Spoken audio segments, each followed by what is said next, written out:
You're listening to the MaxPreps High School Football Coaches Podcast, Episode 1.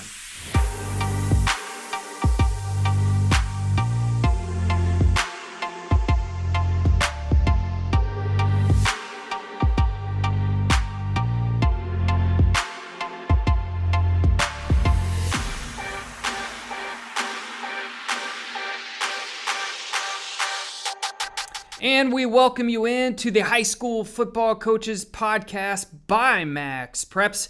I am Steve Montoya, and it's an absolute pleasure for me to bring this podcast to the coaches around the country because high school football means so much to me. Growing up in a house full of coaches, my dad, my grandfather, my brother is now currently a high school football head coach. I've been at MaxPreps covering high school football for over 13 years, so we really hope this podcast helps the high school football coaches or youth football coaches in general around the country, and really this podcast is meant to inform you about anything related to coaching high school football, to recognize some of the great high school football coaches across America, and to educate you on becoming a better football coach. And no, I'm not going to do that. I'm just going to be the host. I'm going to bring in special guests every week, and we have a great one in this episode 1. It's Coach John Kay from North Shore High School in the state of Texas. His team went 16-0 in 6A Division I. That's no easy task at all. And he won it with a Hail Mary to win the state title at Cowboys Stadium. Final play of the game. Davis to step up in the pocket, gonna heave it for the end zone, and it is caught! His second state title since he took over the program in 2014. And Coach K and I are gonna talk about what it's like coaching in the state of Texas. And if you do not live in the state of Texas, coaching in Texas is like nothing else. Playing in Texas is like nothing else. We're also going to talk about how he prepped his team from coming off a tough quarterfinal loss in 2017 to his mindset and how he got those kids to buy in 2018. We're going to talk about discipline and what that means to him. Of course, like I said, we're going to talk about just coaching in Texas and so much more. And he's got so much knowledge, and it's just an honor to have Coach K on our podcast. All right. Well, first of all, Coach, thanks so much for joining us here on the MaxPreps Football Coaches Podcast. And first thing I want to say to you is congratulations on just an amazing season you guys had. And I'm sure the last month or so for you has been an amazing ride. Yeah, it's been just an incredible experience for us and for our community and for our kids. It's that time of year that you're trying to celebrate 2018, but start to get ready for 2019. So that balance has been a challenge, but we'd rather have it this way than any other. Yeah, so let's go back a little bit, and let's go back to this time last year, January of 2018. You guys are coming off a tough quarterfinal loss. What's it like for you and your staff to prepare these kids to kind of build that mindset of being a state championship team? And really, where do you guys begin as a coaching staff? Yeah, I mean, we're fortunate to be in a really strong community down here that really believes in athletics and understands the role it plays in our kids' lives. So I think our kids expect to be successful, and there's a lot of teams that would take going 4 rounds deep, and we're certainly one of them. And we lost to a really good Katy team in 2017. And so we started last January with our off-season program with our kids, and I think that was a really humbling experience for them to end the way they did last year, and it kind of catapulted us into the off season. And I think the kids, they kind of motivated themselves. So as a coaching staff, I think it was a little bit easier for us to kind of guide the team in the direction that we felt like we needed to go. And but it was certainly team led. We had great leadership this year, and it started in January, and we had a really strong off season. Had a really, really good physical spring football, another strong summer speed and strength camp, and got after it in fall camp. So we started with Katy in in week 1 and ended with Duncanville in week 16. And, we couldn't ask for any more effort from our kids. Yeah, that's amazing. And for the state of Texas, spring football may be different than spring football in California or Michigan or wherever you're at. What's it like for you as a coach and spring football in the state of Texas? I mean, you guys are padding up in spring and getting after it. Yeah, last year in spring, the rules allowed us to get 18 full padded practices in 30 days. And, Okay. we take a lot of pride in playing some of the best teams that Houston has to offer and certainly the state of Texas. But, when you get into spring football, it's North Shore versus North Shore every day. And so you really find out where your football team is. We go good on good every single day in every drill that we do. And I really feel like that was the building block that we needed to have some of the successes that we did, is that we played our best kids against our best kids, and we believe in that iron sharpens iron, and our kids did that, and I thought we came out of spring a much better football team than we were prior to. So in Texas, that's kind of a rite of passage, and I thought our kids handled it well. So in Texas, the state obviously does a lot of things right. You can just tell by the attendance at the state championship games and how they include pretty much everybody gets involved with the game that's going on. But one topic I want to hit on that's, there's a lot of debate around it around the country, but in the state of Texas, the public schools and the private schools are mixed. And I know you've been around different states, and what does it mean to you in the state of Texas to really split those public schools and private schools? Well, I'm a public school educator, and all of our staff are teachers, and I think that's where Texas does it right. Is that we have a 16-man staff at the school. All of us are full-time teachers that teach in the classroom. We're in the hallways. We're in the cafeteria. We're there before school. We're there after school. So there's really an investment not only in the athletic future of these kids, but the academic future of these kids. And it's just a belief in a true free and appropriate education for all of our kids. And I think every kid has the right to determine where they want to go to school.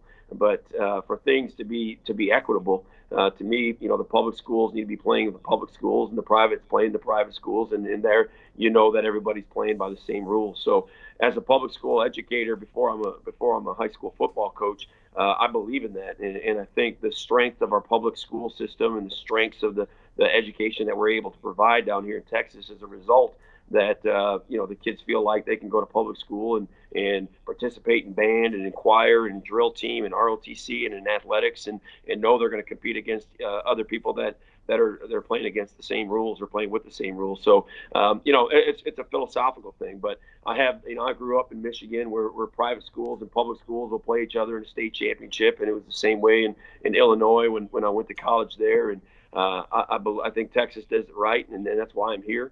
And and I believe in the way that we play football down here and the way that we educate our kids.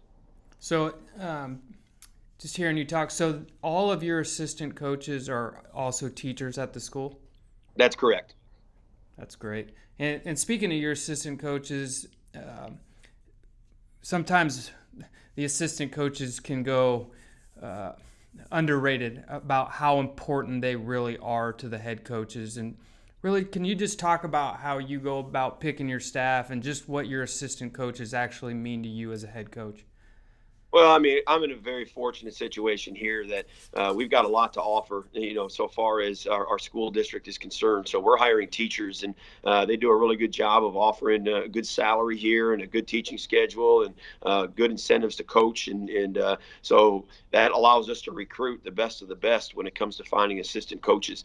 My role as a head coach is extraordinarily overblown when it comes to credit. I think my role is probably that along the lines of a graduate assistant at the college level. We have an offensive coordinator who calls the offense and plans the offense and, practices and schedules and scripts, and same way on the defensive side. So my role as the head coach is I run the scout teams. I make sure that those guys get the looks that they want. I help in special teams and just handle discipline and handle parents. So, to have a strong staff like we have, that's really the foundation of our program. We've got great teachers. We've got great coaches. And, I learned that from David Amon, who started this program and got it to the level that it's at today, that you hire good people and you let them do their job. And, we're fortunate to be in a position that we can recruit and attract great coaches that have done a phenomenal job with our kids. Yeah, and can you talk a little bit just about what it's like for us, for you as a coach, to have a good, the administration is behind what you do as a coach, and how important that really is to you to really lead a successful program?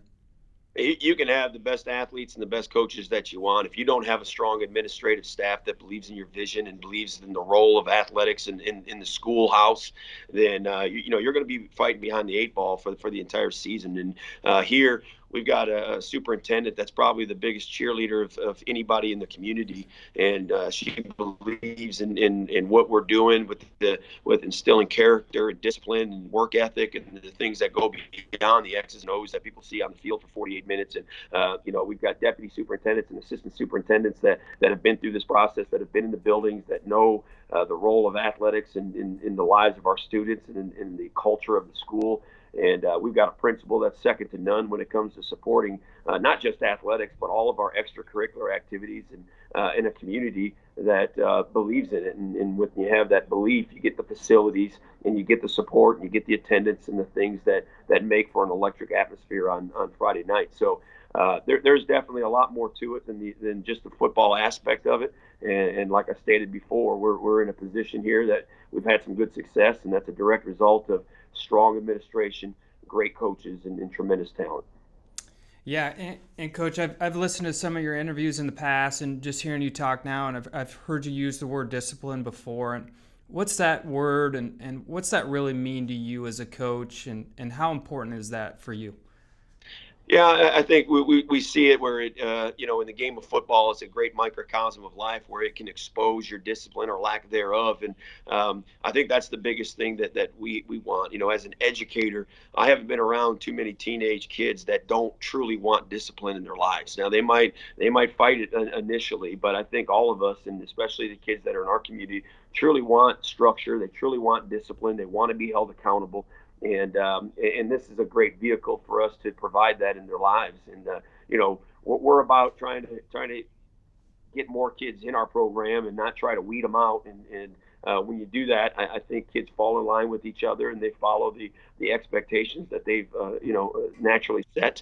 And the best teams that we've been around have been the most disciplined teams, and that discipline carries over into their schoolwork. It carries over into their personal lives. It carries over into the way they act in the community. And I think that's just the number one trait that hopefully kids are taking from our program, is the ability to have self-discipline and take that outside the game. All right, Coach, now that you've been through the 17-week season, 16 total games, coming off one of the most thrilling ways to win a state title ever, how do you guys have the discipline to get back to the grind of focusing on 2019 and this new team? Yeah, I think it just goes back to, I think in this day and age, you hear about the process or the word process so much. And I'm not trying to jump on that, but we don't ever talk about winning a state championship here. We didn't this season. We didn't in 2015. We've always been about the journey and what it takes to get better day in and day out, and try to push the envelope as much as possible. So I think if your ultimate goal is to win a state championship and you reach it, it's like an old Shel Silverstein quote of, I've searched for that pot of gold at the end of the rainbow and I found it. So what do I look for next? What we're looking for is just to push the envelope and to get better and what else is on the horizon. And I think when you're motivated by that as a staff and as a community and with the kids, it's easier to put 2018 behind you and go back to the process that ended in that result. So, as epic as that game was, it was a great time. It really harkens back to just the trials and tribulations that these kids experienced through the course of the season. And I think that's what we're always going to remember, more so than even a Hail Mary at the end of a game. So, with that in mind, if we continue that process, it's been a little bit easier for us to turn the page and start moving towards 2019. Awesome. And Coach, finally, just we celebrate high school sports at MaxPreps. It's what we do. And what was it like for you as a coach to come back to your community? And that's something, the word community and pride, that you don't get with club sports, or it only happens in high school, and sometimes that's all these kids, the 4 years of high school is all they get. What did that mean to you coming back to your community and winning that state title, and just really the importance of high school sports to you as a coach and your school? Yeah, I mean, and to me, again, speaking as an educator, athletics is the best at-risk program in our public schools today. We're taking kids in our community and that probably don't have a lot of vehicles to get out of some of the circumstances that are in, and they're using this to better their lives, whether it be through college scholarships or whether it be just through work ethic and intangibles that are going to help them be better citizens. And so, we believe in that here. And for us to return back to the east side of Houston, we don't, there's not a whole lot of glamour and glitz over on this side of the city like there is in some of the other parts of Houston. We're a blue collar community that there's very little entitlement from our kids, and they've earned everything that they've gotten. We don't have a booster club, and we don't have some of the resources available to other the larger programs in the state of Texas and in the city of Houston. And I think our community and our kids really feel like they've earned this, and there's no better feeling than that. And I think it's the game itself, the season together was just a great representation of the grit and the work ethic of our community in this side of Houston. And we're proud to represent it. And hopefully everyone understands what these people are about. Coach, we really appreciate your time coming on with us. And we also, just say thank you for being a coach. No greater title in the country, in our opinion. So thank you for all that you do, and thank you for joining us on the podcast. I really appreciate everything you guys do for high school athletics, and if there's anything we can do, please let us know. Thanks again. All right. Thanks so much, Coach. What an honor that was to talk to Coach K. And can you imagine winning a state title game with a Hail Mary? I know he's a coach, and the process of getting there and all that, but it comes down to one play, and it's a Hail Mary, and your receiver pulls it in for the state title. Could not imagine. And again, an honor to talk to Coach K, and good luck to his program moving forward. So as I mentioned at the beginning of the podcast, if you have any ideas, tweet me, smontoyamp, or email smontoya@maxpreps.com, and hopefully we can get those topics going for you. So that was the High School Football Coaches Podcast by MaxPreps. Thanks for listening. I'm Steve Montoya.